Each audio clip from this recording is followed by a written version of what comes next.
Sir सबसे पहले अपना परिचय। मैं डॉक्टर मयंक अभी पीएमसीएच में पीपीपीएस विभाग में सर्जरी सुपरवाइज कर रहा हूँ। अदरवाइज मैं जनरल सर्जन हूँ और यहाँ पे जनरल सर्जन की जितनी भी बीमारियाँ होती है उसका यहाँ पे इलाज का फैसिलिटी, जैसे कि hernia, hydrocele, piles, fistula, fissure या किसी भी तरह के शरीर में जो गांठ होता है उसको निकालने का, ये सारे बिल मतलब पूरी तरह से यहाँ पे इसको कार्य किया जा रहा है। ये सब यहाँ पे फैसिलिटी है। सर जैसा कि आज मीडिया टीम आपके पास पहुंची है ये जानने के लिए कि किस तरीके से आपने इसका सुधार आज सितंबर का माह, क्या कुछ खास तरह पेशेंट जो है आपके पास जो पहुंचे हैं किस क्षेत्र से पहुंचे, किस बीमारियों को लेकर आपके पास पहुंचे? अभी जो जनरल पेशेंट आ रहे हैं के लिए ज़्यादा जानकारी के लिए आ रहे हैं कि क्या यहाँ पे इलाज हो पाएगा, क्या नहीं हो पाएगा, उसके लिए ज़्यादा आ रहे हैं कंपेयर टू जो इलाज करवा। तो अगर देखा जाए सर तो जिस तरीके से आपने यहाँ पे कुछ फैसिलिटी यहाँ पे रखी है, जनरल सर्जरी की फैसिलिटी यहाँ रखी है, क्या कुछ खास औरों से बेहतर क्लिनिक थे आपके पास बहुत ज्यादा बेहतर यहाँ पे लगता है? औरों से बेहतर इस सेंस में कि अभी मैं ऑलरेडी दिल्ली से करके आया हूँ, तो जो एडवांस टेक्नोलॉजी है वो सारी जानकारी, अपडेटेड जो ट्रीटमेंट है वो सारी जानकारी अभी मुझे है, वो पेशेंट को उससे और क्लिनिक का नाम अगर जाना जाए तो क्या कुछ नाम से आपने शुरुआत की है? आस्था निदानम सर्जिकल क्लिनिक। आस्था निदानम क्लिनिक। सर अगर देखा जाए तो पेशेंट जो है आज की अगर देखते हैं मरीज की संख्या, आज मरीजों की संख्या बहुत ज्यादा बढ़ी है। और कुछ जो वीआईपी मरीज है, जो बड़े वर्ग में ऊपर के लोग हैं, वो तो अपना इलाज करा ही लेते हैं कहीं भी जाके, बिहार से बाहर चले जाते हैं।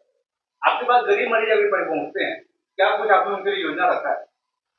जो भी गरीब मरीज हैं उनको जितना मिनिमम कॉस्ट में मैक्सिमम इलाज हो सकता है, मैक्सिमम फैसिलिटी हो सकता है, वो हम अपने हिसाब से सुविधा यहाँ कोई ये 24/7 है या एक टाइम के अनुसार ही है? नहीं, ये जो है शाम में 4 बजे से लेके 8 बजे तक है, वीक डेज में, संडे को क्लोज कर, संडे क्लोज है, ओनली इमरजेंसी, और मंडे टू सैटरडे 4 से 8। सर जिस तरीके से आपने अलीशा और नवंबर के बाद आपने जिस तरीके से क्लिनिक आपने बात की, क्या कुछ उद्देश्य रहेगा सर यहाँ का खोलने? मेन यहाँ पे उद्देश्य यही है कि जो लोग कॉर्पोरेट नहीं जा सकते हैं, मिडिल क्लास जो है, मिडिल सोशियो इकोनॉमिक पीपल, उनका जो है मैक्सिमम बेनिफिट उनको इस हॉस्पिटल से मिल रहा है। और अगर सर यहाँ पे देखा जाए सर्जन की बात, अगर सर्जिकल यहाँ पे वर्क होता है तो क्या कुछ है सर, मतलब इस तरह की जो बीमारी जो पनपती है वो किन कारणों से, जैसे आपने गांठ के बारे में बताया, तो गांठ किन कारणों से बीमारी जो पनपती है? नॉर्मली क्या होता है कि शरीर में जो है, जो शरीर अपना है वो सेल्स से बना होता है, तो वो सेल्स नॉर्मल ग्रो करती है, लेकिन जब वो एबनॉर्मली ज़्यादा ग्रो कर जाती है तो उससे गांठ बन जाती है। गांठ भी दो प्रकार का होता है, एक होता है कि जो वो सेल है लिमिटेड नंबर में ग्रो करे, तो वो जो बोलते हैं वो अच्छी वाली गांठ, इसको निकालने से दिक्कत नहीं। एक होती है जो गांठ अनकंट्रोल सेल उसका बढ़ते जाए, जिसको हम लोग आजकल कैंसर बोलते हैं। तो ये जो चीजें कैंसर है, कैंसर की अगर बात किया तो कैंसर आज भी तो लाइलाज है? नहीं, अब कैंसर लाइलाज नहीं है सर। अगर थर्ड स्टेज में पहुंच गया तो क्या वो लाइलाज? थर्ड स्टेज में भी आजकल इलाज है, सर्जरी है, फिर कीमोथेरेपी है, फिर रेडियोथेरेपी है, तो बहुत सारा अभी जो मॉडिफाइड फैसिलिटी आ गया है, तो इस वजह से ये नहीं कहा जा सकता कि हर कैंसर जो है लाइलाज है। कैंसर का इलाज संभव बशर्ते कि वो समय के साथ अगर इलाज कराते रहते। मेन सर्जरी का यही उद्देश्य है कि नॉर्मल पब्लिक जो है उसको सर्जरी से डरने से ज़्यादा ये है कि सही समय पर अगर वो इलाज कराएं तो कम पैसे में आसानी से इलाज हो जाएगा और अच्छे से वो हील कर जाएंगे। सर आपने बहुत सारी बातें की, पाइप की बात की, आपने बहुत सारे और भी बहुत से बात, पर एक बेहतर चीज बताया दर्शकों को कि आप यहाँ पे जिस तरीके से हर एक चीज को व्यवस्था करते हैं, सर एक थोड़ा सा टॉपिक से थोड़ा बता दीजिए। जैसे सिंपल अभी मैक्सिमम यही है, पाइल्स ही मैक्सिमम चल रहा है। जो पाइल्स है उसका मेन कारण है आज का life style. Life style normally maximum public का लाइफ स्टाइल जो है वो सेडेंट्री हो गया है, जिसकी वजह से फिजिकल वर्क ज़्यादा नहीं हो पाता है। प्लस जो आजकल भोजन है, फूड है, वो ज़्यादातर जो है ऑयली, स्पाइसी, प्लस बाहर लोग काम करने आते हैं तो वो होटल में खाते हैं ये सब। तो जिसकी वजह से जो स्टूल होता है ना वो हार्ड हो जाता है। तो मेन जो कल्प्रिट है पाइल्स का वो हार्ड स्टूल ही है। हार्ड स्टूल जब आपके मुलायम म्यूकोजा से रब करता है तो जो वहाँ पे घाव बन जाता है उसी को पाइल्स बोलते हैं।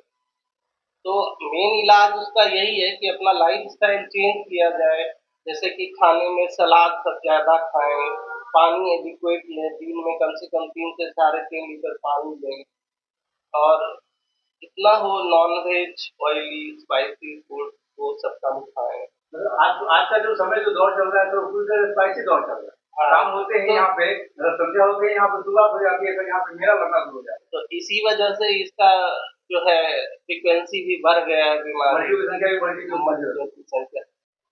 ना सबसे मतलब ना परिचय। मेरा नाम डॉक्टर दीप्ति प्रिया है। मैंने रुबन मेमोरियल हॉस्पिटल पाटलिपुत्रा में जो है उससे एनेस्थीसिया एंड क्रिटिकल केयर में डिप्लोमा किया है। तो वहाँ पे मैंने एनेस्थीसिया में ओटी में भी काम किया है और आईसीयू में भी काम किया है।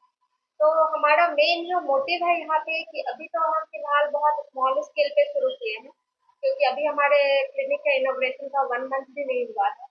तो जैसा पेशेंट का फ्लो हमारे पास रहेगा उसके अकॉर्डिंग हम लोग फिर आगे बढ़ेंगे। लेकिन अभी भी अगर हमारे पास कोई पेशेंट आए जो जनरल एनेस्थीसिया का पेशेंट है, जिसको एनेस्थीसिया का रिक्वायरमेंट है जनरल एनेस्थीसिया, तो हम लोग उसको दूसरे प्लेटफॉर्म पे जा करके उसका सर्जरी करेंगे। उसको मैं पेशेंट सबसे को पहले तो दर्शक जानना चाहते हैं कि बेसिकली एनेस्थीसिया है क्या और इसके बाद बहुत दर्शकों को बताएं कि इसका लक्षण क्या और किस तरह का रोग है। एनेस्थीसिया कोई रोग नहीं है। एनेस्थीसिया अगर सीधे-सीधे लैंग्वेज में बोले तो बेहोशी का होता है। एनेस्थीसिया मतलब बेहोशी होता है, और जो भी पेशेंट होते हैं जिनका कि छोटा या बड़ा कोई भी सर्जरी हो, तो उनको दर्द का कोई महसूस ना हो इसके लिए उनको दवाई दिया जाता है। वो जो है आईवी भी दिया जाता है, इन्हेलेटर भी दिया जाता है। तो जी अभी मैम, ये पूछने का हमारा मेन सिर्फ एक ही पर्पज था कि ये जो न्यूज है वो पूरे हिंदुस्तान में जाएगी, ग्रामीण इलाकों में भी जाएगी, लोग एनेस्थीसिया समझ भी नहीं पाएंगे एनेस्थीसिया बेसिकली है क्या, क्या होता है। आपने इसको बहुत क्लियर वे में क्वेश्चन को बता दिया क्या एनेस्थीसिया क्या होता है। सवाल पूछने का मेरा सिर्फ यही है। हाँ, और हमारा यहाँ पे मोटिव है कि जब डॉक्टर मयंक यहाँ पे क्लिनिक खोले हैं तो हम भी यहाँ पर ऑलमोस्ट सारे दिन 4 to 8 अवेलेबल रहते हैं। तो हमारा एक ही मोटिव है कि यहाँ पे जो भी पेशेंट आए उनका बिना एनेस्थीसिया के सर्जरी ना हो, क्योंकि बहुत सारे पेशेंट जो कि कॉर्पोरेट अवेल नहीं कर पाते हैं, अफोर्ड नहीं कर पाते हैं, वो पेरीफेरी में जाते हैं और उनका जैसे तैसे एनेस्थीसिया दे करके या फिर आधा अधूरा काम या फिर बिना दिए हुए ही उनका सर्जरी हो जाता है। वहाँ पे वो लोग प्रॉपर एनेस्थेसिस्ट हायर नहीं करते। ये मानती हैं आप?